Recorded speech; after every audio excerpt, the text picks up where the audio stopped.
Good morning, everyone. Our respected panelists, dear Principal Ma'am, our beloved teachers, and my friends. Warm greetings to one and all. On behalf of our college, I, Nijra Singh, would like to extend a very sincere welcome to everyone present here. I would like to call my co-host Ronak to introduce himself. Thank you, Nirjaram. Hey everyone, I'm Ronak Porwal from first year BMS. A very warm welcome to one and all present here. We are glad to have you all with us for the event of panel discussion organized by Presentation Club. To begin with, I would like to give a short introduction of my college and the club. KPB Hinduja College of Commerce was founded in 1974 by late Shri Permanent Deepchand Hinduja. Our college is recognized as one of the most prestigious colleges in Mumbai, known to be among the best commerce colleges across the country. The institution is reputed for excellent quality of higher education. It is affiliated to University of Mumbai and has received A+ accreditation by NAAC. And it also has the ISO 9001 certification. The BMS department of the college is very dynamic and has an atmosphere of curiosity. Students here are very eager to learn and apply their knowledge. This gives them a more holistic learning experience. The faculty here is highly knowledgeable and dedicated. They focus on innovative teaching for the development of the students, thereby building an excellent base for their future. An initiative of the BMS department, the Presentation Club is now in its 5th year. The club is an open platform for students to showcase their talents and potential. It provides an opportunity for students to express themselves and present with confidence. The club aims to create a community which fosters multidimensional growth of students as presenters. Yeah, our theme for the year is Vocal for Local, which is a Swadeshi moment passed by our Honorable Prime Minister Narendra Modi. COVID-19 has taught us the importance of local manufacturing and supply chain. Let's be vocal to make the local better. The Presentation Club has been able to grow over years only due to the support of our respected Principal Ma'am, Vice Principal Ma'am, Assistant Coordinator, and dear teachers. I would like to introduce our respected Principal Ma'am, Dr. Meenu Midlani. She strives to incorporate the best teaching and learning practices for development of next generation. She has experience of 30 years in teaching profession. She is a firm supporter of innovation and commitment towards society. We welcome you, ma'am, Dr. Meenu Midlani. I would also like to welcome Dr. Antara Sonavne, ma'am. She is a vice principal and the coordinator of BMS department. She is a righteous and passionate leader of the college. She consistently supports students and helps them to build their confidence. We welcome you, ma'am, Dr. Antara Sonavne, ma'am. We are glad to have with us Dr. Jagruti Darji, ma'am. She is the assistant BMS coordinator and a very important part of BMS family. Through her teachings and support, she has inspired many minds and helped students excel. She is a vital part of college and is admired by all her students. We welcome you, ma'am, Dr. Jagruti Darji.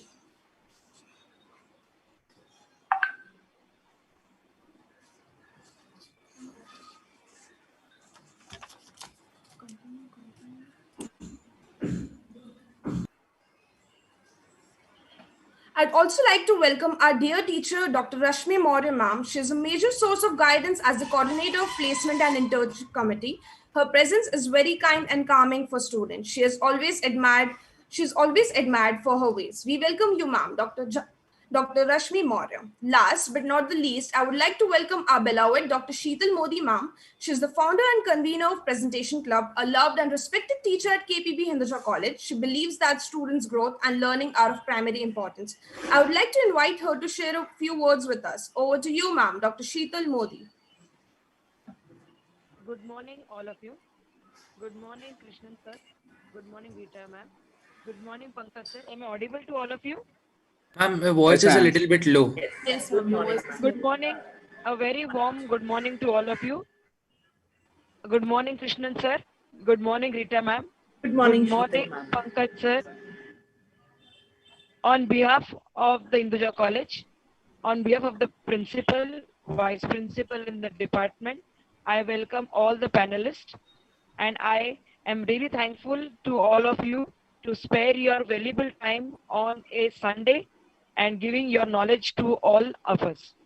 The department has started this program for giving the platform to students for showcasing their skills of presentation, because today it is very important to present the skills as well as being able to give the ideas in a confined time and limit. The theme for this year is vocal for local. Every year we have different theme. We pick up this theme for this year because that is the theme of the country today. And I think that after 15th August 1947, India has now again brought a big milestone its own economy by bringing something called as vocal for local. To be Atmanirbhar is to be self-reliant. And I think after many years, we have again realized the importance of our own indigenous industry and our own indigenous handicraft, which is very important for our country to rely upon our own self. The world has shown us that if we are powerful in our own self, then we can show the world what we are. So this theme is why we have taken up that our students who are the future generation should understand that to be self-reliant is so very important, and the foreign goods and foreign products are just like a flick of the air. It will go and come, but what will remain is in our country will remain with us. So I now again give my best wishes to all of you, and I again warmly welcome the speaker and the panelists. I'm completely sure that your people's skills and knowledge will enlighten all of us today. Thank you, all of you. Thank you, my dear students, for giving your 100% for this event. Thank you, all of you. Thank you. Over to Thank you. you, ma'am. That was very enlightening. We have with us Dr. Jagrati Darji ma'am. She's the assistant BMS coordinator and a very important part of BMS family. Through her teachings and support, she has inspired many minds and helped students excel. I would like to request her to share a few words with us. Over to you, ma'am, Dr. Jagrati Darji. Yeah. Good morning, everybody. Good morning, ma'am. Yeah. Hope all my students are safe and doing good.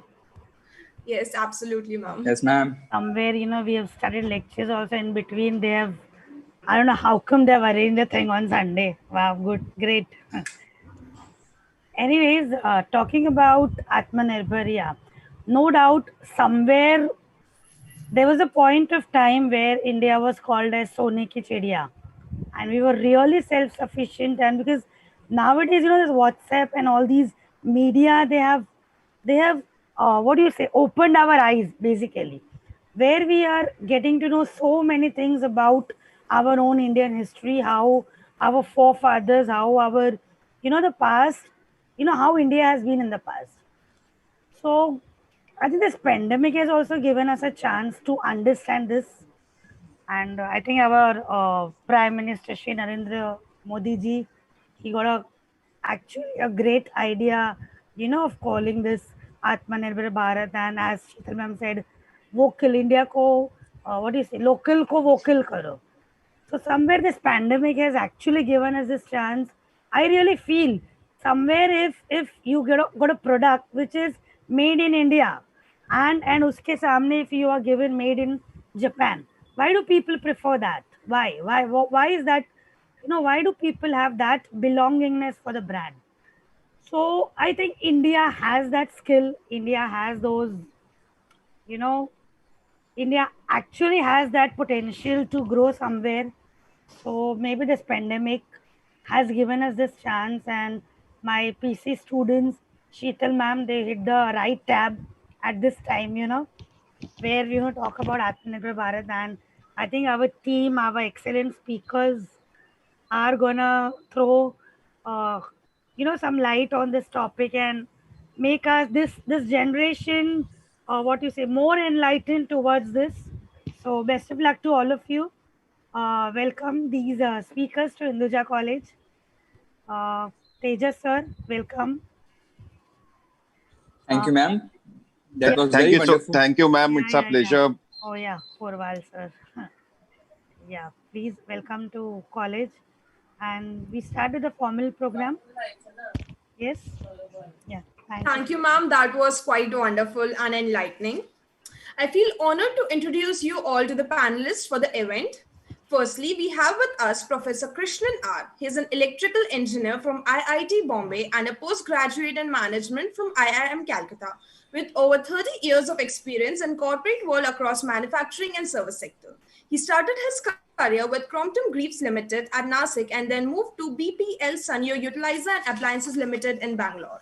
His last corporate assignment was with Aptech Limited, where he was executive director on the board. He has over 17 years of experience in teaching subjects like quantitative techniques and management, marketing, business strategy, and business research methods. We welcome you, sir, Professor Krishnan R. Then we have with us Dr. Rita Rangnekar. She has experience of more than 30 years in HR, business operations, academics, branding, and research. She's a university gold medalist in HR and English literature. She's PhD in management. She has also delivered training programs at BPCL, FICCI, LIC of India, Reliance Industries, and many more. She is currently responsible for IBS brand building, institute building management, development programs, and CSR. We welcome you, ma'am, Dr. Rita Rangnekar. And finally, we have with us Mr. Pankaj Athavale, sir. He is an engineer by profession, radio jockey, sports commentator, author, and also a podcaster.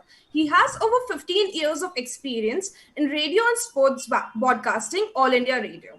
He has covered numerous World Cups, Olympics, Asian and Commonwealth Games. He is also an author and has a book published named Stay Tuned, The Story of Radio in India, which is published by Indian Source Books. He also runs an organic store named Shri Ram Foods and is associated with various self-help groups across Maharashtra. We welcome you, sir, Mr. Pankaj Athavale. We are honored to have such distinguished panelists with us today. We hope that all the participants will be able to gain knowledge and broaden their horizons. With this, I would like to call upon Zuili, who will be the moderator for panel discussion. Over to you, Zuili. Thank you, Nirjara. Good morning to all. I'm Zuili Bhale, and I'd like to welcome you all to the main segment of this panel discussion. Today, we have with us three very distinguished professionals as panelists. I would now like to give a short introduction of the event. In this panel discussion, our experts will discuss various aspects of the Vocal for Local initiative.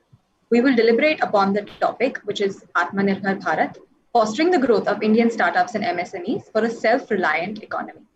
Specifically, we will focus on entrepreneurial opportunities in the renewable energy sector, development of skills of the young generation for self-reliance, and global competitiveness of startups and MSMEs.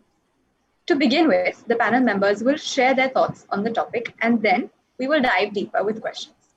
After the discussion, we will be taking questions from the audience as well. I'd like to now invite Rita ma'am to please enlighten us on the topic. Rita ma'am, over to you. Good morning, Julie. Good morning, ma'am. Good morning, and good morning to all the panelists and the esteemed faculty members and my dear students present here.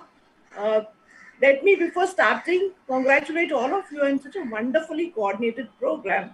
And the way I look at all of you, okay, I see my future next year's batch coming to me. So how I wish, we could interact further. But having said that, since you asked me to speak on Vocal for Global, I thought that I would speak on two aspects about this area of building Atmanirbharta, which you call as self-reliance, and entrepreneurial acumen among the young generation of India, because that's the future and that is how it is going to be in the new normal. So I'll focus on two aspects. One is in terms of what can educational institutions do. So we look at that a little later. What can we do to develop skills, both soft and hard, among the young generation and today's youth and tomorrow's citizens, of course. So what can family do, and what can their educational institutions do? And the third part, what can organizations do? So here we focus on people, because it's people who generate ideas. It's people who come up with new opportunities, and absolutely it's the human resource, the human capital, which makes the most of whatever capital is available in terms of entrepreneurial opportunities or in terms of being able to make the most of it and make India shine. That's what we are talking about. So am I supposed to give you an introduction now, or are you going to ask me a question? How do you want me to? You can tell. Yes, ma'am. If you'd like to give an introduction, that's perfectly okay. Otherwise, we can get the other panelists to speak. Then maybe we can start the questions. Yeah, so what I'm talking about here today is in terms of developing skills of today's youth. See, what happens is typically the way children are brought up, or even our schooling or parenting, or in terms of the overall culture that is prevalent in the country or has been around for the last, say, 70, 80 years, it's about giving people jobs and not Yes, ma'am. about developing or inculcating business acumen. So that has to start in the very, very beginning. So giving, children small opportunities to start their own venture, start small. Abroad, the mother says, okay, you go fetch the milk every day, you get a penny for it. Whereas we mothers tend to mollycoddle our children and say, no, child, I'll take care of you. So that I think the mother and the father have to become stronger over there. Then we move on to school, where we say that in school, right maybe from the 8th standard or from the 9th standard, we introduce entrepreneurial education, which so far is not available anywhere in education. Okay? Where teachers encourage children to take up small ventures and start their businesses. And then later on, when they start working with organizations, when they take up jobs, why not even employers look for entrepreneurship among their employees? Why do we expect as employers or as HR professionals to have our employees completely to ourselves? They still have some free time. So why don't we scout around for some business ideas among people? Do give them the encouragement and say, okay, fine, this is where you wish to go. Work for me for some time and work for your own business for some time. So this is something I would like to speak about a little later in the discussion. Over to you, Julie. Thank you, ma'am. I'm certain we're going to have a wonderful discussion on this topic. Now, I would like to request Pankaj sir to please express his views on this topic as well. Over to you, Pankaj sir. Sir, I do believe you're on mute. Yeah, I'm audible right now. Yeah. First of all, thank you very much for inviting. Thank you, Ziuli, and thank you to the principal, vice principal, the esteemed faculty, and a big warm hello to my fellow the panelists. See, from my experience, I think Dr. Rangnekar mentioned something really very interesting is about skill development. Though I'm going to talk a bit about energy and renewables, I have a bit of 1.5 decade of experience in installation and dealing with renewables and community radio. But I think with this vocal for local is a very important aspect. And one thing probably we all need to kind of digest and understand is that it is not a change of brand. कि आज हम एक तेल ला रहे थे, आज हमें आत्मनिर्भर भरना है तो हम दूसरा तेल लेकर आएंगे. ये ऐसा नहीं है. It is going to be migration towards Indian products, products which are more Indian and which are our own. Secondly, a very important aspect is that ma'am mentioned about why we are so happy with products from Japan and not from India. So we Indians are very interesting. We have a slightly socio-cultural problem that we either pay more for some quality and then we suddenly go down to ये तो सबसे सस्ता चाहिए हमको. So we kind of like a pendulum, we oscillate between these two kind of things. So being Atmanirbhar is a process. It's understanding our own sort of ideas as well as our own manufacturing, because India has some very fantastic manufacturing hubs. Though very, very small to big to medium, but India does have all the products that we need. And also, if we are requiring certain instances where we need items from abroad, there's nothing wrong in it. But the fact is, do we understand who we are, what we need, and where do we get it from? Because our local market is what is going to help us survive. During the COVID, we didn't get things from abroad. We got it from the local Kirana guy. So things are available. And I think it's very important that Dr. Rita also mentioned about the entrepreneurial aspect, that we need to look inside. See, we always have been, as a civilization, have always been entrepreneurial. We are an agrarian country. We need to think like farmers, season to season, and not like ek bar I get a job, I finish my education, I get my job, that's the end of the story. All my life I'm going to do those things. I'll get married, I'll have children, I'll have a family, unka bhi shaadi ho jayega. And that's so it's a fairy tale that we're living in. But we got to be playing the match every day. We have to play the different formats of the game. And that's what I think local for vocal is all about. And that's what being Atmanirbhar, I guess, is all about. It's not just about if you want to be Atmanirbhar So while using a Chinese phone, it will take some time. Let's take it as a process, and it's a continuous process. But if we don't respect our own products, our own self, our own market, probably it will be difficult for us. So we need to come out of this entire thought process. And local for vocal should be understood in a very broader sense, and from a nation perspective and from the people's perspective. Yes, sir, absolutely. What stuck most with me from what you said was being Atmanirbhar is a process. It's more about thinking outside the box than just being restricted to what we've always been told. Thank you, sir. I'd like to welcome Professor Krishnan, sir, to please share his thoughts with us as well. Sir, over to you. Good morning, everyone. Dear students, hello panelists, faculty from the college. Indeed, delighted to be with all of you this morning to discuss a very, very contemporary topical subject. As Professor Modi mentioned in the beginning, the quest for self-reliance or Atmanirbharta in India is not new. We, from the time we gained independence, we have tried or we have wanted, that has always been our aspiration. But the first 40 years of the quest for self-reliance, you know where that took us.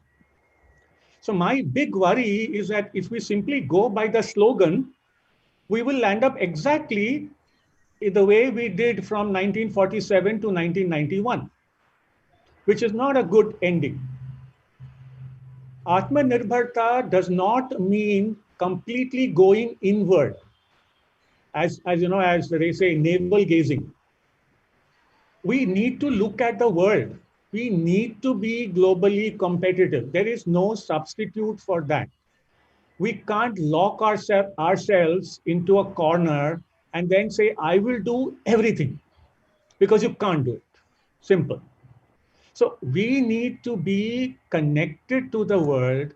We need to become competitive. There are millions of articles which talk and say, and a lot of Facebook posts. Many of those Facebook posts, even the grammar is wrong. I get irritated. And what they say is, don't use Chinese phones. Don't.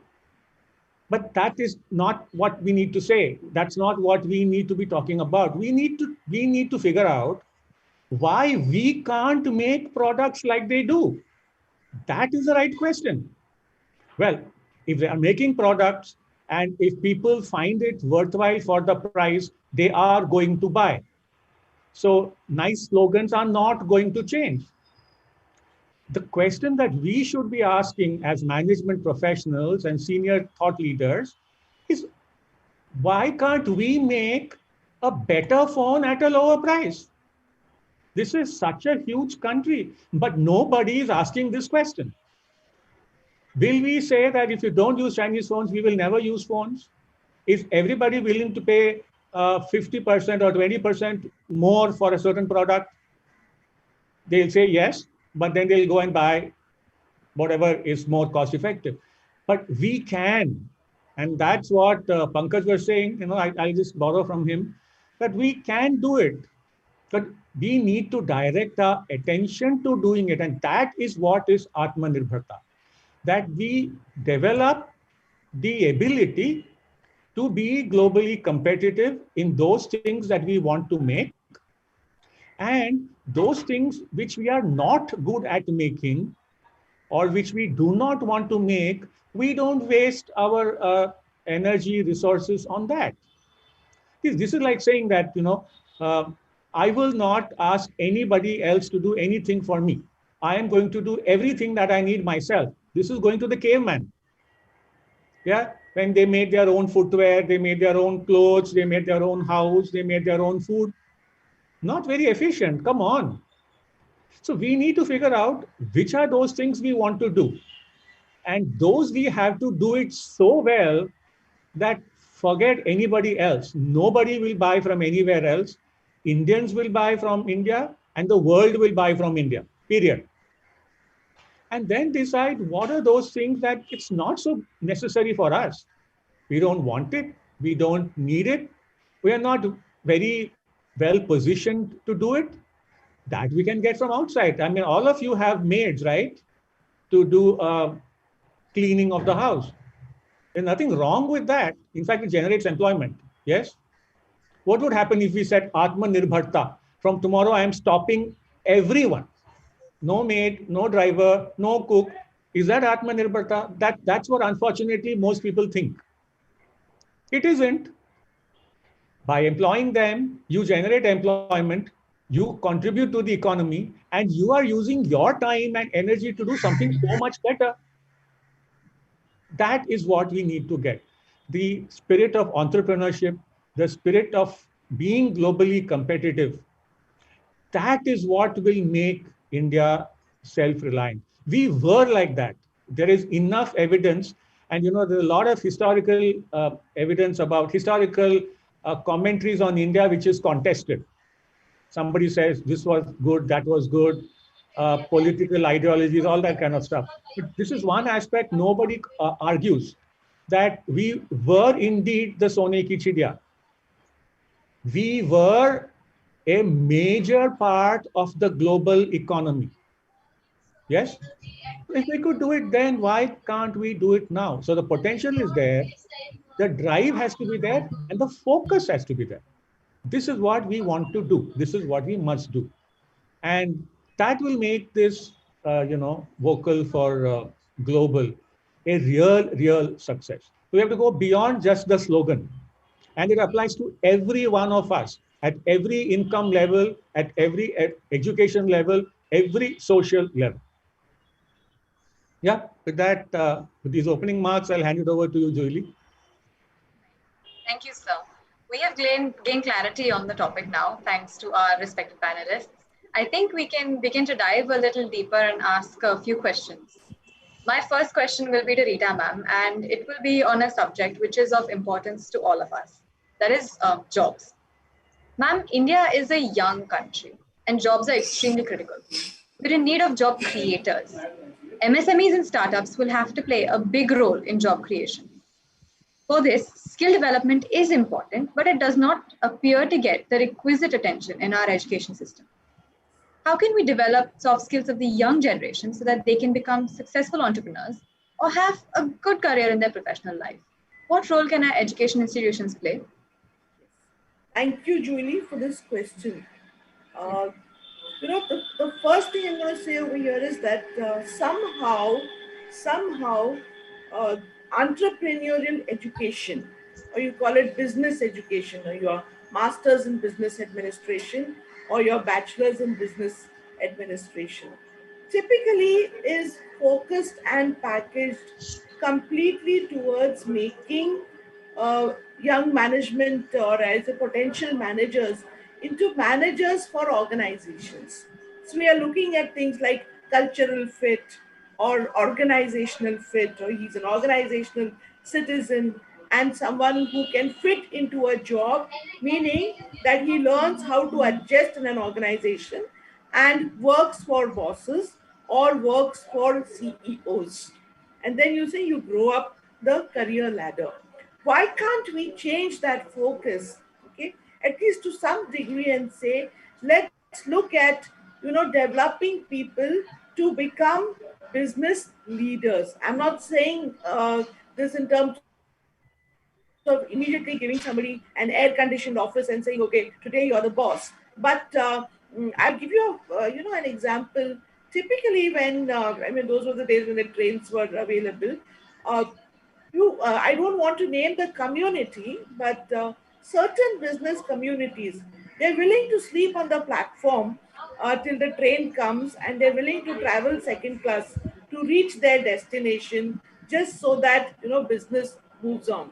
So that's built into the family. So we have, business families and working families, or families which go for jobs. We'll have to do away with that and say that, yes, let's align management education also to building business leaders or business entrepreneurs or idea generators. Let's not wait only till a master's degree program or a degree program. It should start very early in life, very, very early when somebody is 10, 12. That doesn't mean they give up education and start the family business. That means that it is embedded within the education infrastructure itself. That is something that educational institutions can do, or the entire educational infrastructure can do. One.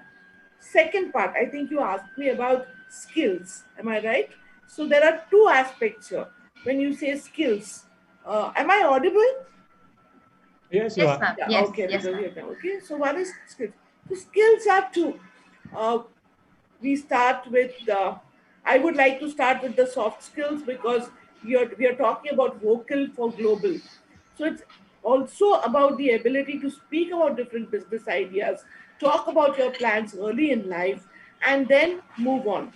Number two, speaking, I'll take a cue from Mr. Athole and my colleague, Professor Krishnan. It's about having belief in your own culture and in your own ability. So there's also that aspect of self confidence and belief or faith in one's own ability to do something. Why? Yes, of course. Internationally, other products are maybe stronger or of a better quality, but do I have the belief in myself that I can make something better also and I can speak about it? Why are we always in awe of the other country? Okay, so that's one. Thirdly, when you have good skills and when you have a good product to give to the rest of the world, you have to be able to showcase that and speak about it in good terms. So that brings in all the aspects of communication skills, presentation. Now we go to the hard skills. When I speak of hard skills, there you come into what you call as analytics, digital competencies. Today, the entire world is going on to digital media. You cannot say that I'm going to stay away from this. I will, or rather, we all will have to jump onto these platforms, make ourselves competently showcaseable over there, and make use of those. That requires technical competence, that requires analytical competence, and that also requires a lot of scientific competence. Today, everybody is moving on towards finance and management, or you speak of the easy the courses which will get you easy jobs. There is very little, and I'd like to spend a minute over here. There's very little happening in the area of scientific research. So, who wants to take on pure science, or who wants to take on specialize in something like physics or maths? Nobody wants to do that today because there are no jobs available over there. Okay, so a lot more focus to be given, let's say, in the area of healthcare or in scientific research or areas that are fast moving out and people moving on to easy platforms so that they can get jobs. I think I've taken more than my due time. I will now pass it on to Julie. I can see Pankaj wanting to say something over here. Yes. Over to you. Yeah. Julie, over to you. Over to you. Right. Thank you, ma'am. No, of course, you didn't take any more time. That was very enlightening. Thank you. As we know, the government has unveiled the new education policy, which can be compared to global standards and is expected to improve our quality of education. However, currently, innovation in our country is lacking, as ma'am rightly said. On this note, I have my next question for Krishnan sir. Sir, India's ranking in ease of doing business is improving consistently. However, our MSMEs and startups are yet to achieve competitiveness at a global level, as you've mentioned. How do you recommend we increase the global competitiveness of our startups and MSMEs in terms of innovation, research, and development? Over to you, sir. Thank you. I mean, very, very, very relevant question. Okay, it's nice to say, and I did say in my opening remarks that we need to become globally competitive. That's very nice. So that's one more slogan. So if I paraphrase your question, you're asking how do we become globally competitive, and particularly establish startups which can take on the world. Okay. A couple of very key infrastructural issues actually come to mind. All right. The first is I'm going to ask you a question. You know, the world's big startup hubs, Silicon Valley, the United Kingdom, a portion of it, northeast of United States, Boston, New York, yes. Why did they become the innovation or the startup hubs of the world? It wasn't because of some preordained, God-given. Why did they become the innovation hubs of the world? Where did Hewlett and Packard start their journey? Okay. What is the single biggest reason for the huge number of successful startups in the Silicon Valley Bay Area? You know, there is no doubt about it. And the answer to that, the single most important reason is Stanford University. Come to the Northeast, the huge number of biotech startups, yes, technology startups in the Northeast of the US is Harvard, MIT. Yes. Where did Bill Gates start his journey into founding Microsoft? Anybody knows? Have you read about it? At the University of Washington at Seattle. It was one of the first universities in the US to have a mainframe computer. So the young Bill Gates would leave his house at night, 10 o'clock, at night go to the university and use the computer because nobody else was using it at that time. But the thing is, he had access to that computer at the university.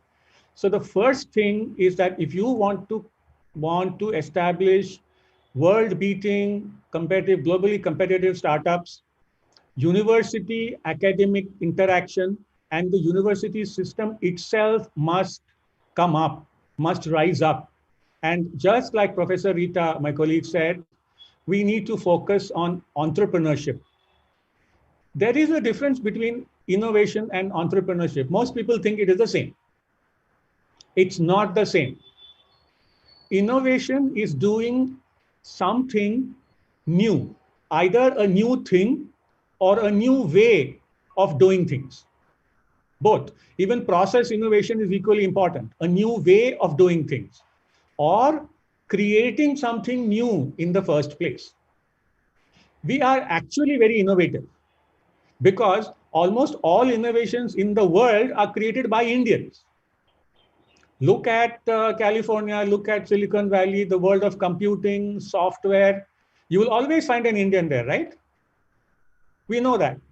So we are actually quite innovative. The problem is entrepreneurship. And what is the difference? Innovation is the idea. Entrepreneurship is converting the idea into a sustainable business. And that is where we fall flat on our face. So all that happens is we come up with all the ideas, either in India or outside. Other people then convert that into a business through a proper application of business fundamentals, marketing, finance, HR, operations, and take away all the money. Now, this we will have to stop. And how will it stop? It's going to stop not with people of my generation. We can help you, teach you, guide you. It will stop only if you rise up to the occasion. The youth rises up to the occasion. Yesterday's Economic Times, you can see there's an article headline, most small businesses will not survive beyond the financial year. And this is in Economic Times. Now, you see, the pandemic is bad, but if you are not able to survive a 6-month downturn, you don't have a sustainable business. Don't you realize that? In the global world, we need to sometimes sustain downturns for 1 year, 2 years. It's only 6 months. And 90% of our small and medium enterprises will not survive beyond the end of the financial year, which means they're not businesses in any case. They have not even set up a business. And today's Economic Times says, though I haven't read that full article, it says it is important for small business owners to get financially literate. Because they're not financially literate. They're not running a business. Now, if this is the state of entrepreneurship, we are in we have a long way to go. but the potential is very much there and everybody agrees. So what we need to do, universities need to step up. Yes, entrepreneurship should be embedded in education. And 3, university industry interaction should go up like, I think, 100-fold, 100 times. Three things I think we need to do. It will take another 10 years. If we do this, consistently, and then there is no stopping India. Yeah. Over to you, Julie. I hope I answered the question. Yes, absolutely. That was very enlightening. Thank you, sir. When we talk about the global competitiveness, strength of the Indian rupee, especially against the US dollar, plays a major role. This brings us to the next point, that is the trade deficit of the country. On this note, my next question is to Pankaj, sir.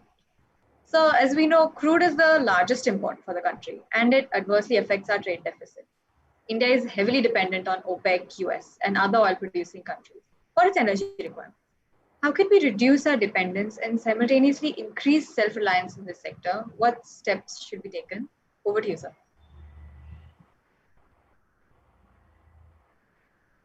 Yeah.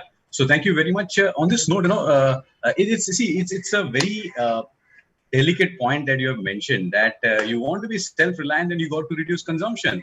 Are we ready to reduce consumption? Are we ready not to buy vehicles? Are we not ready to become more middle class and upper middle class and more better and educated? That you see, the aspiration has been sold to us. So it will be very difficult for us to kind of reduce the consumption as far as oil is concerned. But then, yes, a lot of steps are being taken. Now, for example, the 1/10 of the entire electricity generated across the world today is with solar and wind power. And that is increasing. India is, of course, a part of the Solar Alliance, and things are happening. So oil deficit will not suddenly go down. It will take some time because our consumptions are extremely higher. Now, your vehicular consumption cannot go down because everyone wants to drive, everyone wants to buy. It's a major part of the economy boost because the manufacturing sector is rahi hai, gaadiyan bechi ja rahi hai. That also affects the banking sector because you're providing loans. So it's a cycle that we cannot stop. But then the fact is, definitely we can try and reduce the consumption for electricity, for coal, for example. Because by the way, in this entire last 6 months, the coal requirement has gone down by almost 8 to 9%. So things are happening, and we have to find out alternative methods to kind of reduce consumption of crude oil on certain areas. For example, CNG use has gone up. LPG pipeline use has gone up. So, we work a lot in solar. What happens is, people assume that I have conventional electricity connection. Once I shift to solar, everything will go there, which actually doesn't happen.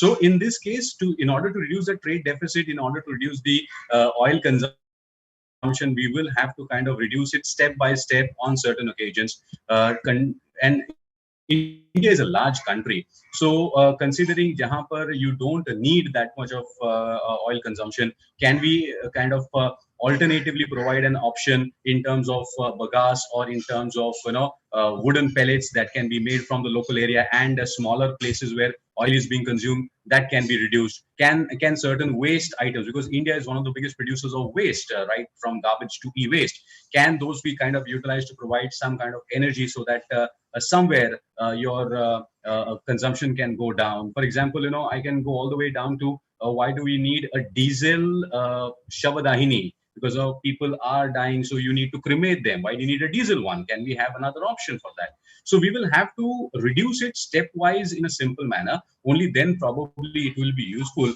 And just adding to very important points brought about by Dr. Rita and Professor Krishnan, is that first of all, your basic faculties are very, very important. For example, the Chief Strategic Officer of Dream 11 today is a MSc Mathematics. So you have a lot of scope to work out there. Ease of doing business, you mentioned, is really a basic point, because socially in India, an entrepreneur or a business woman or a businessman is seen as someone who's making extraordinary profits and looting people.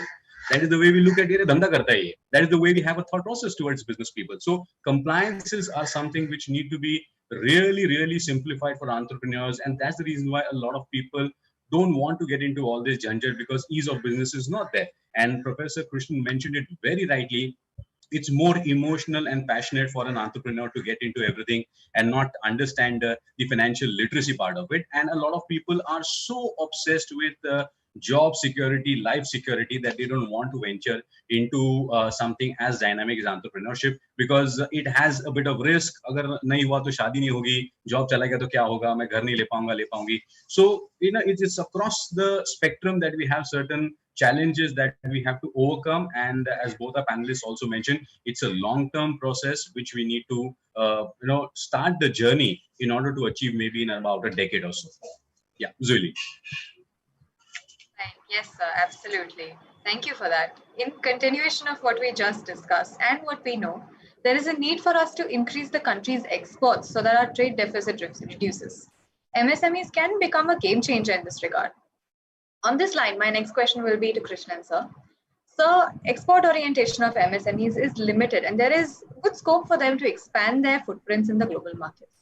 In your opinion, what measures can be taken by the government to improve their competitiveness, cost efficiency, and thus export orientation, which would help in reduction of the trade deficit?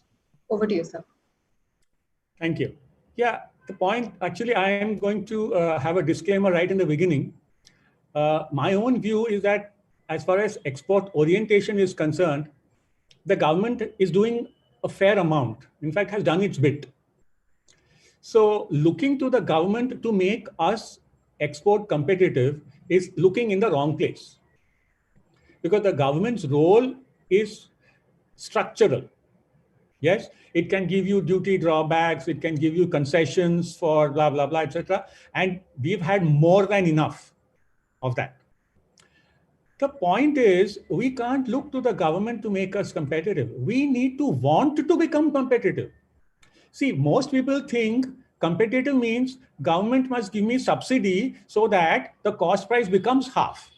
And then I will sell it at a profit in, Indonesia. But that's not called a business.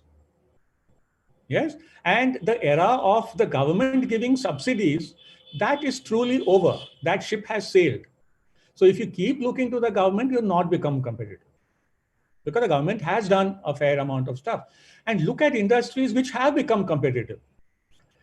Which government rule or legislation or which government subsidy helped the software industry become globally competitive? When Infosys and Wipro and TCS were formed, the government had no idea of what software was. No clue. Thank God for that. What did they do? Well, they spent their own money. They traveled abroad. They talked to the clients. They understood their requirements. And they created solutions which those people wanted. Well, magic. You have now a globally competitive software industry. It was not created by the government. It was created by the people who went into that business. Fortunately for them, all their initial clients were abroad. So they had no choice but to conform to global requirements. They had no choice. They couldn't say कि कुछ काम चलाओ चीज कर लेंगे, बाद में देखते, but then they will not buy because all clients are abroad. But today you take a small scale manufacturer who's making a plug. In fact, after having traveled widely so much around the world, every time I either buy a adapter or a plug in India, my BP goes up to 200 plus. It never fits perfectly. If any of you have had this experience of a socket brought from the hardware store, fitting perfectly in the plug point at your house, I want to come and see it. क्यों? चल जाता है. In fact, half the people, not half, 80% of people don't even use a socket or a plug. They take the two wire ends and they put it inside. And we say it's jugaad. हम तो जुगाड़ू है. This way we will not be globally competitive. Not happening. Not now, not after 50 years, not. And this is nothing to do with the government. It's about what we create. Please create a plug and socket which fit perfectly and charge me double. I will buy. and I'm not unique, everyone in this audience will buy. No problem. I'm not interested in saving 5 rupees on a plug. So we have to make ourselves competitive. So for that, industry, every sector of the industry, I mean, I gave the example of the software industry because I have a very personal experience with that industry. Yeah, but it's not the only one. There are many other industries which have actually, initially they were petrified when we liberalized, but now actually have become globally competitive. Steel. We are one of the lowest cost steel producers in the world. And steel is a high scale business requiring huge investment, but the Tatas have done it, right? In many other industries, we have, who learned it? Not the government. In fact, it is good if the government stays away. The industry must want to become competitive, and then we can. Now, it's not about being high tech. You know, there is a company called TVS in South India. Many years ago, they made big headlines because they were exporting to General Motors. You know what they were exporting? Radiator caps. Have you seen the radiator cap in your car? You know, in olden days, it used to actually be a screw-on one. The radiator used to be outside, would be seen. A cap, dhakkan. But it took them so much effort to make that to global standards. If you were to open most Indian cars at that time, you open the bonnet, dhakkan to hai hi nahi. You put something else and tied it around. So you can become a globally competitive, industry, a product, make a globally competitive product, even in a cap, radiator cap. And we have all the capability, but we must want to do it. When will that happen? If we expose ourselves to the world and see. Like I'm telling you, my experience is not unique. I have seen how plugs and sockets fit elsewhere in the world. In fact, I'm an engineer actually. Though I did my MBA and worked in so many things, my essential core is an engineer. When it fits, I stare at it for 2 seconds out of respect. क्योंकि यहाँ तो नहीं होता. यहाँ तो either it is loose, it is hanging, or it is jammed so tight, or one side it is not symmetric, but we will make do. So it is our attitude which has to change. This is one area where I think I will let the government off the hook. They have done. We don't want subsidies. We need to have the attitude that we want to be globally competitive. I want to be the best in the world. In anything, in even the low-tech thing or the high-tech, that doesn't matter. But you deliver something which is the best in the world, people will buy. That's the way the world is today. Yeah. Over to you, Julie. Thanks. Yes, sir, absolutely. Being proactive in this sector is very important, as you said. Every sector. Yes, sir, absolutely. So another sector which offers huge potential for MSMEs, yet is heavily dependent on imports, is defense. This area is also extremely strategic in nature, and self-reliance or limited dependence on overseas suppliers is very critical. MSMEs and startups, as we know, have a huge role to play in these segments. How can the country use their competency to get defense equipment in a cost-competitive manner without compromising on national security? Krishnan, sir. Yeah, this is I'm very happy that this question is being discussed extensively in government circles, in industry circles in India at this point of time. Okay. The first problem that we have is, at least now we have realized that it is important to have a well-developed defense production capability. Okay. Till now, we hadn't even realized that. That has got you must have a little historical perspective. You know, when India became independent, the first 5-year plans, the political economic ideology at that time, which is predominantly socialistic in nature, they envisaged that defense and defense production, armaments, these must be the exclusive prerogative of the public sector. Yes? And that is how the defense sector formed.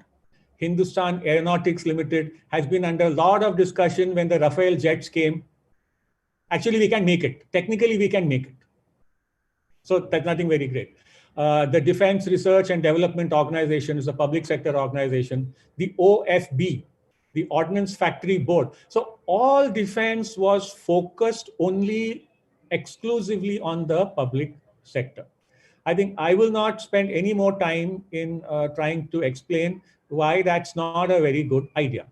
The public sector anywhere has never been shown to be the most efficient. So today, at least, we have begun to talk about it. Yeah. You look at the US, the UK, Australia, the bulk of their defense production is done by the private sector. Yes, it is done in the private sector.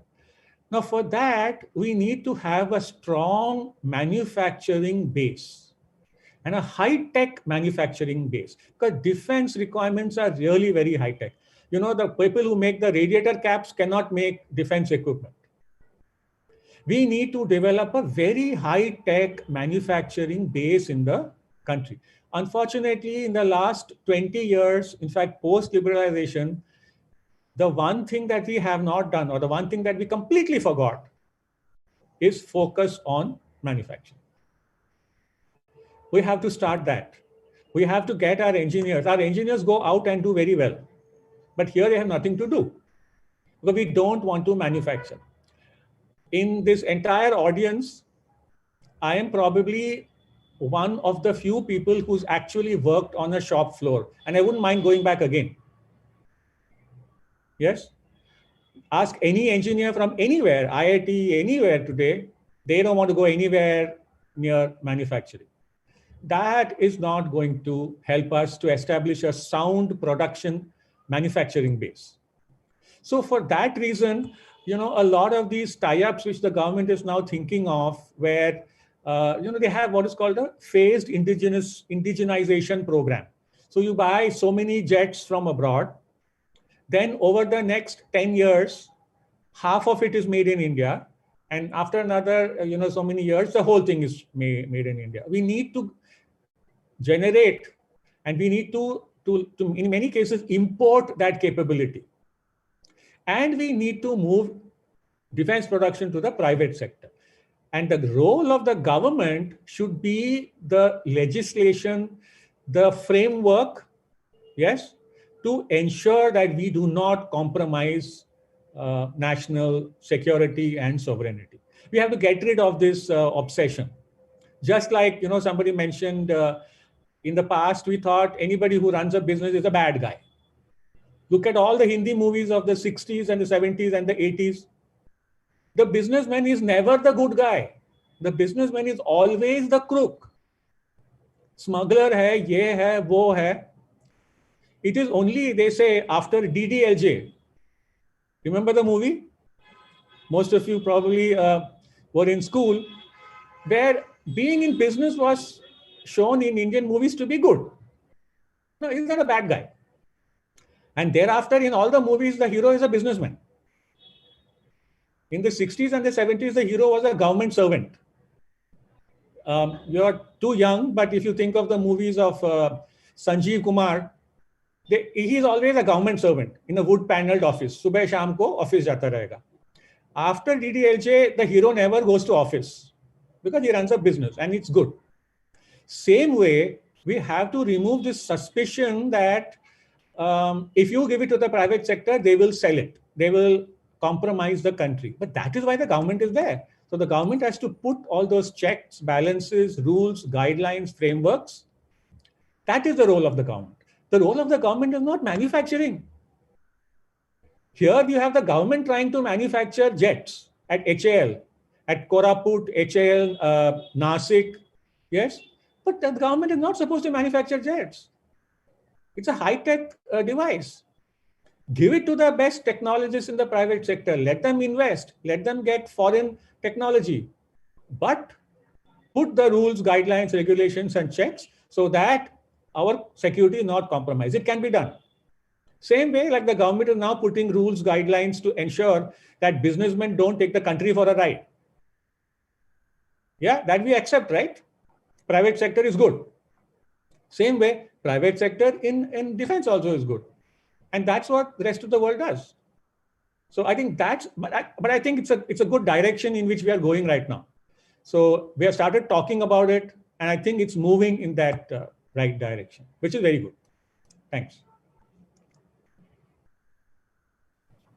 Yes, absolutely. The discussion beginning is very important. If we don't introduce the topic, Correct. if we don't talk about it, it won't And happen anytime. it will be hidden. Absolutely, sir. Absolutely. On this note, as we know, India is trying to become self-reliant in the energy sector by promoting renewable energy. Solar power is emerging as an important source. And in this regard, my next question will be to Pankaj, sir. So, do you believe that India will be able to become self-reliant in the energy sector through its initiatives like the ISA, which is the International Solar Alliance? How can support be extended to MSMEs and startups in this sector? Over to you, sir. Yes. Thank you, Zuili. And Professor Krishnan made a very valid mark. There's nothing wrong in doing business. There's nothing wrong in making profits.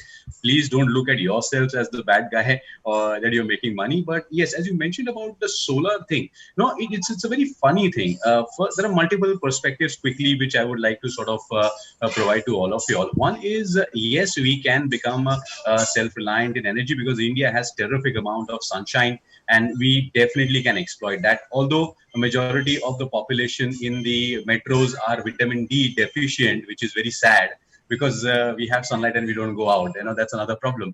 But considering the fact that the government has been working extremely hard for the past 7-8 years or almost a decade, where a lot of policies have changed for retail as well as major big energy development as far as solar is concerned. But I think we need to look at it from a multi-solution perspective. That forming the Solar Alliance has become one of the major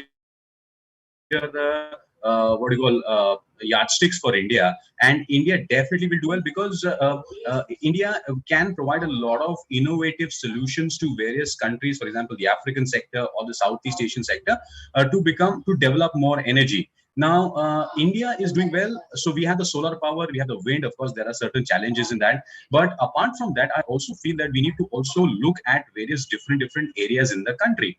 For example, states like Madhya Pradesh and Chhattisgarh have a lot of natural resources. So they are anyway, surplus electricity producing states with your natural hydropower stations.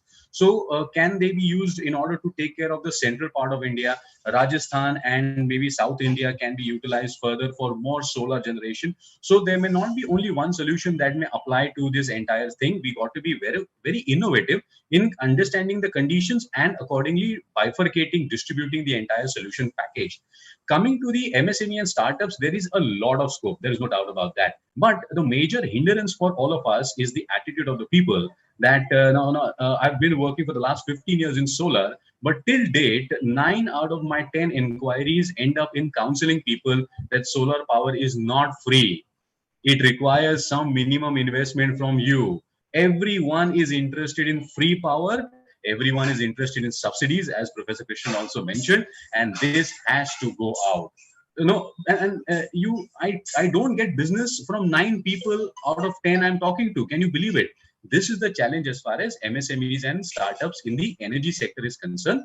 And the government has got really very interesting policies. Also, it depends on which part of the country you are in, because it's very unfortunate that some states like the Punjab, the Haryana, the Gujarats, the Tamil Nadu, and the Karnataks have actually have a very public pro policy on renewable energy. They provide a lot of support, but a state like my Maharashtra does not provide me that. So MSEB, for example, if I have a on-grid solar system I have installed in Bhiwandi and it generates excessive power which I'm selling to MSEB, they don't pay me up. So why should I get into all these things? So it's also a regional challenge that we got to get into. Policy matters are extremely important in this, and so policy simplification, a very, very good attitude from the state in order to support such kind of systems. And the third is from the people that please don't expect entrepreneurs and business people who are in solar to give you free power and subsidy and everything for free, and then you just go and enjoy life. It is not going to happen that way. So attitudinally, it's a major problem. And the third angle quickly, which I'll kind of come up with, is that India, of course, is a part of the Solar Alliance. India is doing well in terms of solar power being generated and utilized. Institutions are coming up. But again, we are very heavily dependent on China as far as the hardware is concerned, the solar cells. It is being manufactured there. So in terms of the Atmanirbhar and local for vocal, it may take some time for us to kind of get into those developments and start setting up things in India. But there are a lot of Indian companies. For example, there's a PSU called Central Electronics Limited, which has been manufacturing solar panels, and I've been buying from them on a very regular basis. But unfortunately, they are not cost effective. And then in a business environment, in a free market area, where I have someone who's selling a Chinese item which is slightly lower cost and lower quality, I am not being able to be competitive. So there are certain challenges which we will have to work on, but it is definitely solvable, and we have to look at it from a multi-dimensional solution perspective. Yeah, over to you, Zivli. Yes, sir, absolutely. Changing attitudes and raising awareness for such things is really important. As you just mentioned, India is still dependent on China for solar wafers. And while subsequent value chains, that is cells, panels, etc., somewhat manufactured in India, there is still a need to scale up in these fields. In your opinion, in terms of the larger companies, how can we help? How can the country become self-reliant in this sector? What is your opinion, sir? How can we help these budding entrepreneurs? It will take some time, as our panelists have also mentioned that it's not only looking inward. For some time we got to get it from China. There are other manufacturers also. They may not be cost effective, but in this case, it's a innovative in selling. For example, if I am not able to match the rates of the solar panels coming from China vis-a-vis which I'm manufacturing in India, what add-on am I giving to the customer which will help them to kind of buy my product and my system? So the service is one of the aspects. The overall calculations and the system development is one of the options, and also very innovative solutions, because we need to understand one thing as entrepreneurs and startups is that one solar solution does not match everyone. Because Professor Krishnan is staying in a different house, Rita Madam has a different bungalow जहाँ पर हमको लगाना है, Zuili has a different farm where I need to get the solar systems done. So I think innovation in solutions which are customized will actually help the startups to kind of provide more solutions, and then the entrepreneur will not be handicapped in terms of being price competitive. I can say कि ठीक है तुमको Chinese लेना Chinese लो, लेकिन इसमें ये 3-4 चीजें नहीं मिलेंगी. But if this my solution is there, this will be a very improvised and a customized solution which might work. So I do a lot of CSR work in Murbad, Wada, Shahpur and Raigad district, wherein a lot of these ashram schools, we fit them with a lot of solar systems.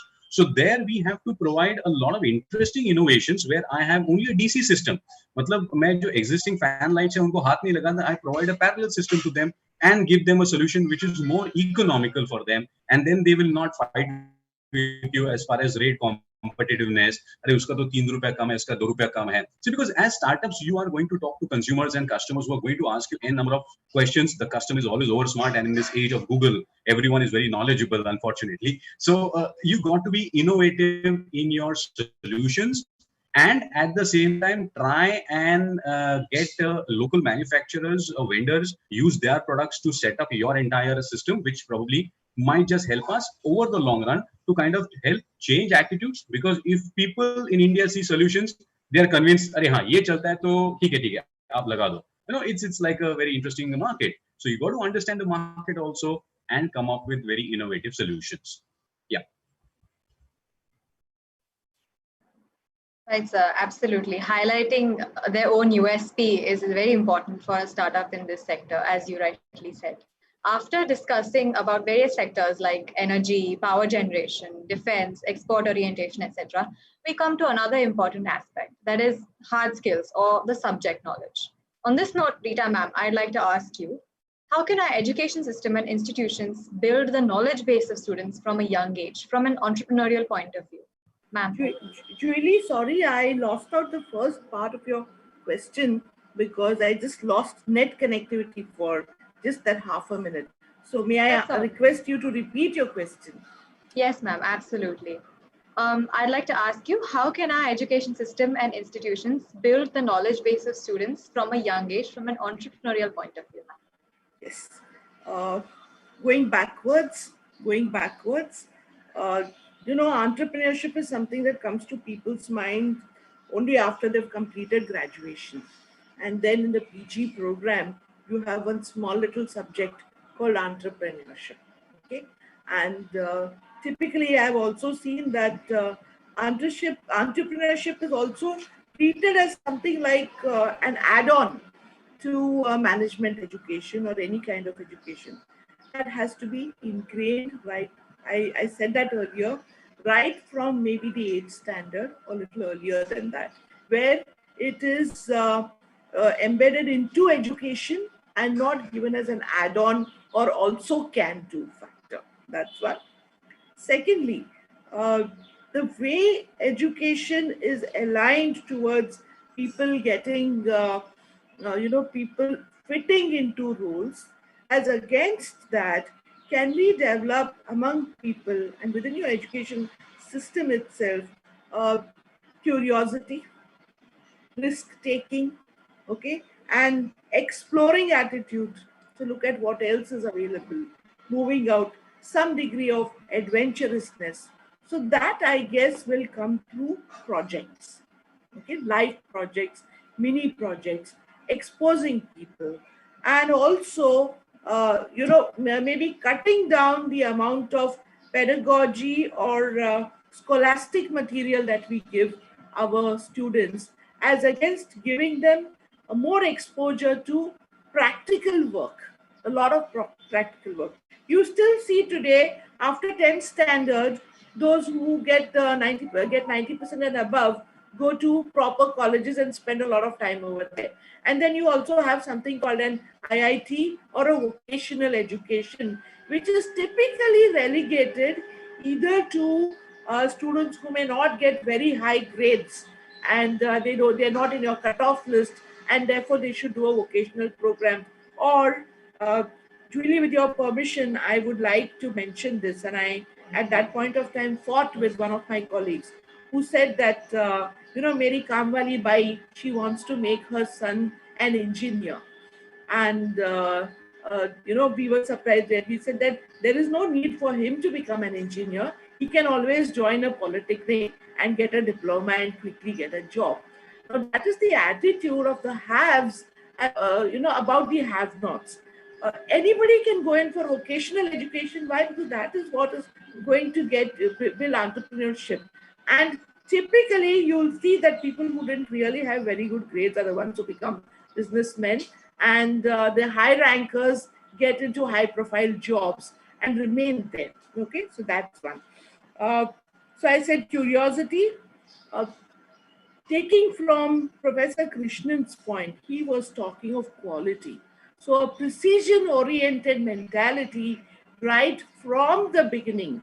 Education which is based on precision and precision-oriented. So, ask people to make things as against only study things. And let whatever is made as a result of projects or whatsoever be assessed for precision, accuracy, and quality, and not in terms of how well you write about it. Okay, learning through entrepreneurship at an early age during schooling, as against learning about entrepreneurship. So when you learn about entrepreneurship, you read books and find out what other people have done. Okay, but do something yourself, which you call as experiential learning.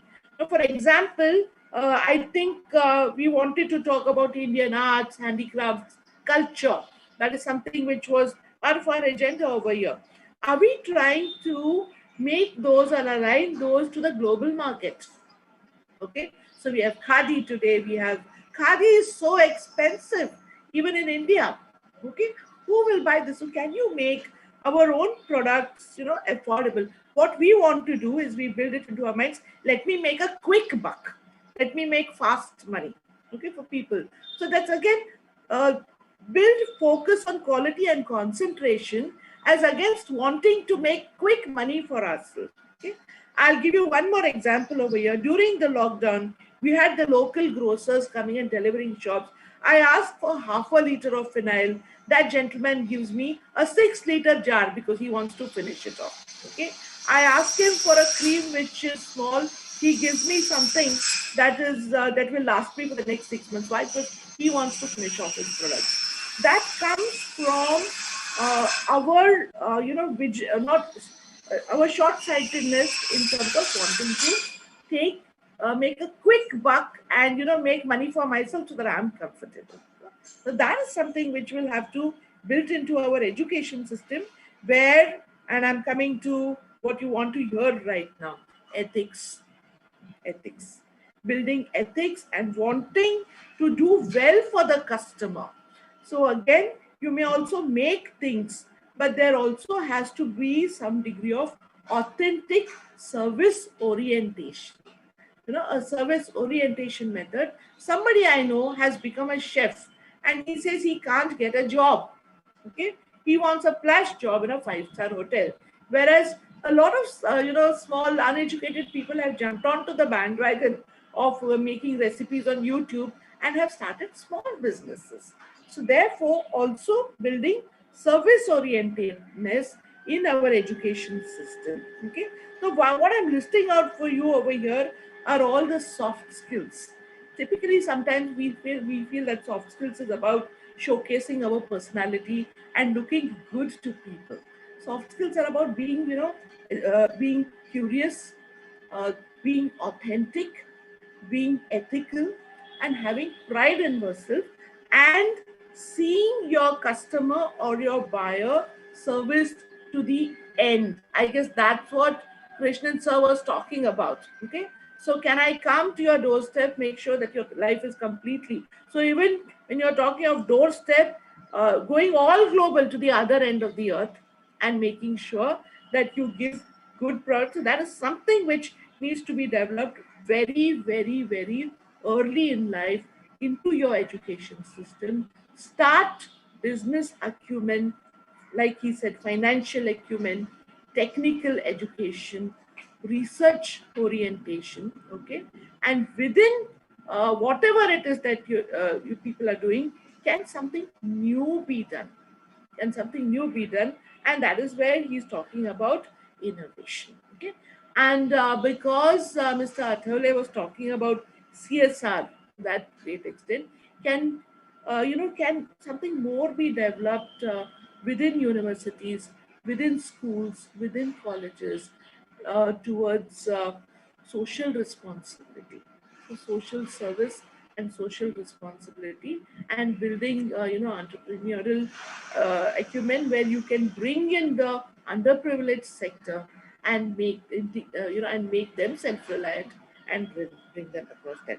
That I guess, and yes, one more, get out of that job for life mentality. I have something, I don't like this word employability. So can we move out of that term employability, and can we look in terms of independent thinking and doing something for organizations? Yes, over to you. Yes, ma'am, absolutely. Hands-on learning from a young age taught to students is very important to make entrepreneurs who will do business for the greater good tomorrow and today as well. After a very healthy and informative panel discussion with our panelists, I'd like to address a few questions from the audience and ask the panelists. We have a question here. We have the most amazing minds, but all are working for foreign countries. Is there any way we can do something about it? So this is a question regarding the brain drain of the country. I'd like to ask our panelists, what can be done about this? Over to you. Can I take this question? Yes, ma'am. Please, okay. Please do. This is something I actually wanted to mention in the when we were talking about orienting children. This, I guess, has to start in the family, and has to start with parents, where children who get left behind in India uh, are considered as people who couldn't, who missed the bus and who couldn't make it there. You look at all engineers. Okay, I think 70% of students who come out of engineering colleges immediately enroll for that MS program, And when they come back without a job, they are not welcomed by parents. And this is true, I think, and everyone would agree with me. So call your children back. All of us very, very selfishly want our children to go there. We're willing to spend those bucks and then say, beta job mila kya wahan pe? Okay? And then you expect that person to make a career for themselves for the rest of their lives. Okay, fine, let them stay there for some time, learn what is there, but welcome them back. Embrace them when they come and say, yes, there is a life for you over here. Let's make something big over here. So that is a parental responsibility, and I think we have to take ownership for that. Look at it. Yeah. Yes, sir. Sorry. I'd just like to add to what Professor Rita said. In fact, somewhere in your last, the answer to the last question, Rita, you said that most management colleges have a subject called entrepreneurship, which is like some add-on to a main MBA program. True, very true. Yeah? In fact, I was just thinking as you said it should be the reverse. True. An MBA program should be an add-on to an entrepreneurial mindset. Very true.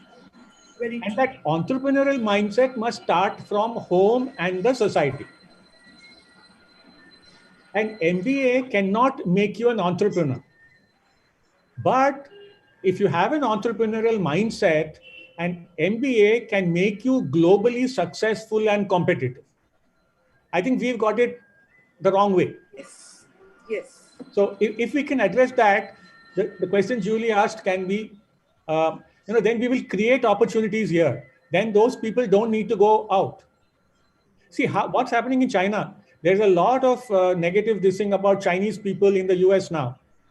Jack Ma went back to China. Everybody knows that story, right?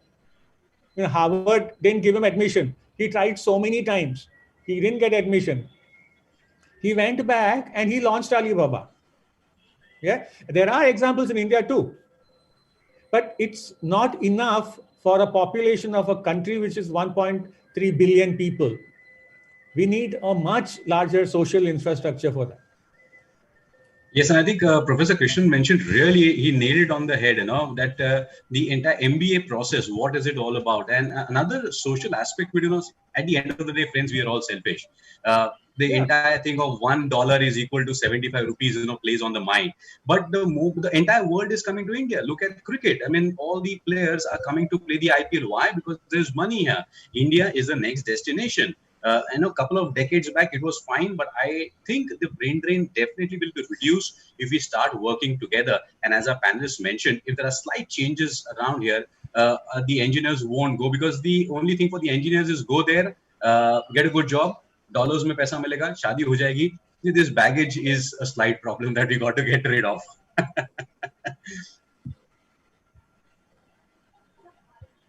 Yes, Ruby. Yes, absolutely. And Krishnan mentioned something about population, which is going to be a little bit detrimental. We have another question concerning our population. Considering the current population rate, can India be totally self-reliant, and how is that possible? I can take this. See, the ability to be self-reliant is not really dependent on population. Okay. And self-reliance for its own sake is not really a necessary goal either. So the self-reliance means that you do whatever you can in the best way in the world. So which means it's all about strategy. Now, we need to treat our population as a strategic differentiator. What are those things which we can use, or the resources which we can use to create a strategic difference in the world? And our population is a strategic resource. Yes? And those things which we don't have the resources for, yes, we are actually much better off buying it cheaper.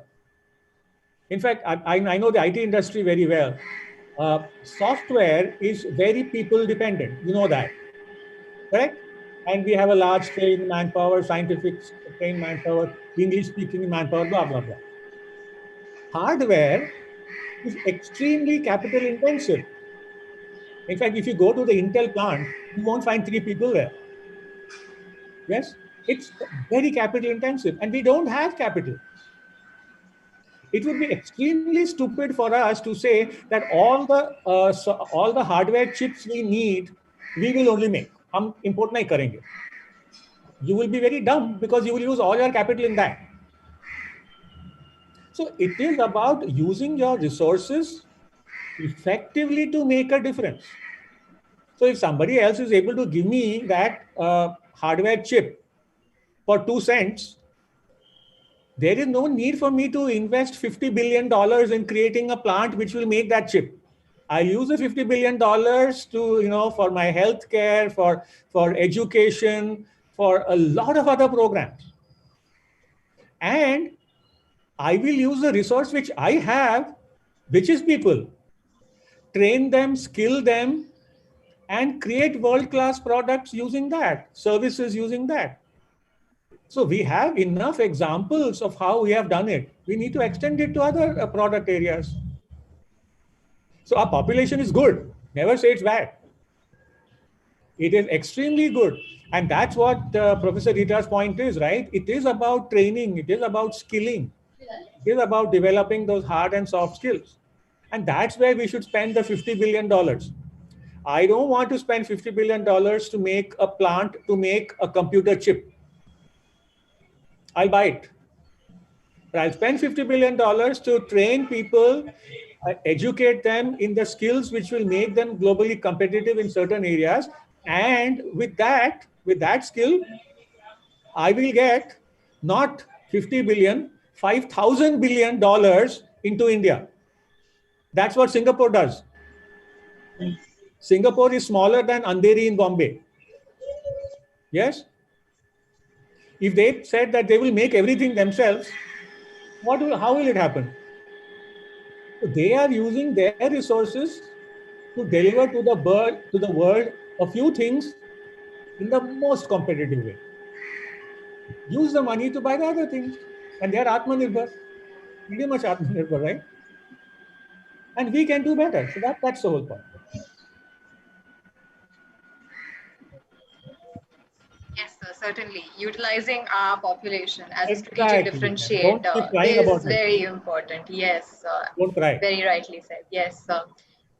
Thank you so much. That would be the end of our questions from the audience. I'd like to now call upon Nirjara to continue. Nirjara, over to you.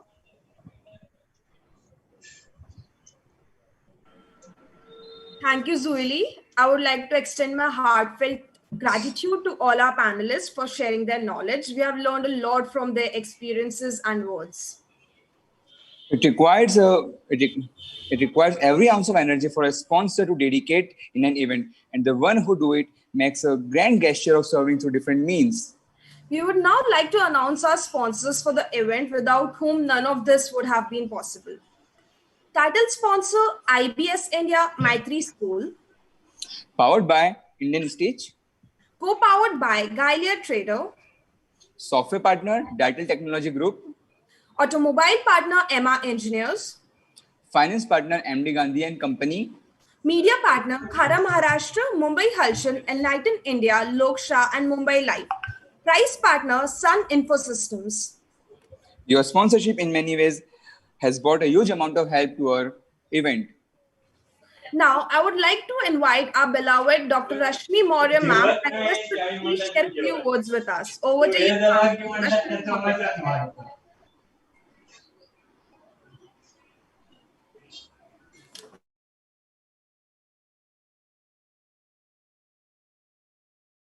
Rashmi ma'am, are you there?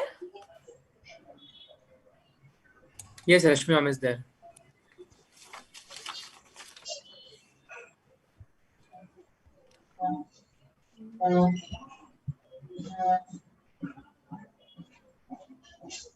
Rashmi ma'am, I would like to invite you to say a few words with us.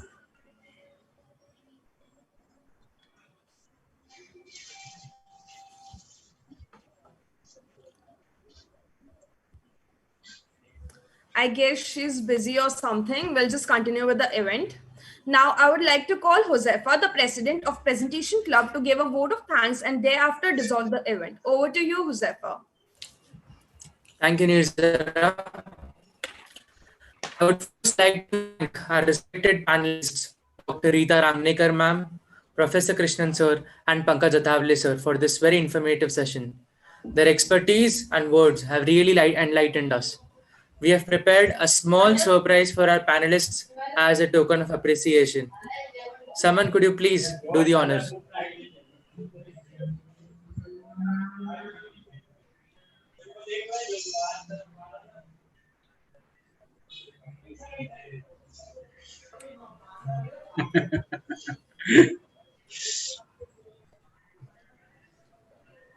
Ma'am, you're muted, ma'am. I thought I'll take a picture of. Oh, this is awesome. Sure, ma'am. Sure. Of course, ma'am. Oh, beautiful. Good idea. Yes. Thank you. Krishnan sir. Krishnan sir, I've taken a picture for you also. The artist. Beautiful. Sir, her name is Bhumika Kohli. She's from Presentation Club team. Bhumika Very Kohli. nice. Very nice. Very good, Pankaj yeah. sir. Very interesting. Pankaj, I've taken a picture for you also. I guess. Oh, great. So nice of you. Thank you. Thank you. That's lovely. Yeah, That's it's really lovely. very nice. Right. Very lovely. It's our honor speakers. I would like to thank our dear principal ma'am, Dr. Meenu Madlani ma'am, our vice principal and BMS coordinator, Dr. Antara ma'am, assistant BMS coordinator, Dr. Jagruti ma'am, faculty member and discipline coordinator, Dr. Rashmi ma'am, and our beloved convener and founder, Dr. Sheetal Modi ma'am, for their immense support and motivation. I would extend my heartfelt gratitude to all our sponsors once again for their immense support. I am grateful to the entire Presentation Club family for the dedication and work. All the HODs and members have really done an amazing job in organizing the event. Thank you everyone for this wonderful experience, and your presence have made this event very special.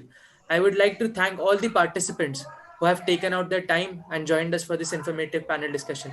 Thank you so much. Have a great day. Thank you and congratulations. Thank you. Thank you so Yes. much. Thank you so much. Thank you to Dr. Sheetal Modi and Dr. Meenu Madlani. Thank you. Bye-bye. Well done, Josefa. Well done.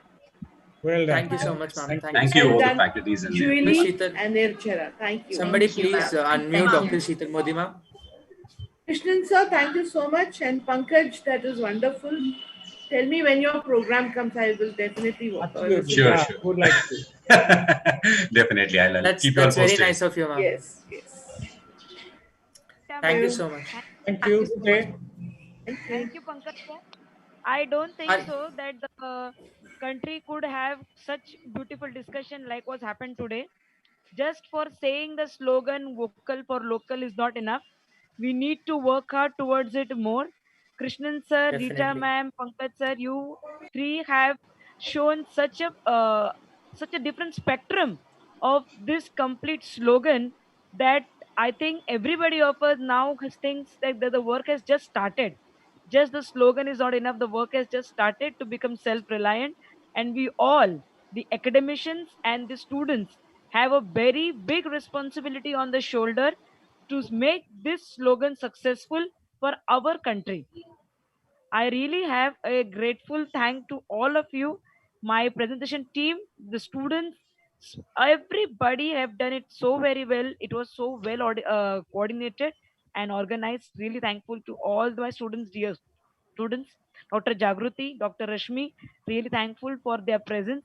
Dr. Principal Mandaminu Madlan, Dr. Antara Sonavne, they are ma'am in the examination work, so they couldn't come. They are really, and they've given their best wishes for the program, and I will convey your also best wishes to them. Thank you so much, all of you. Thanks a lot. Have a good day, all of you. Thank you so much, ma'am. Thank you. Thank you It so wouldn't much, have been ma'am. possible Thank without you, you. ma'am. Thank you. Thank you, ma'am. Thank you, ma'am. Thank you, ma'am. Thank you. Thank you. Thank you. Thanks, All the best. Tejish. Yeah. All the best to all of you. Thank you to all our speakers. Thank you.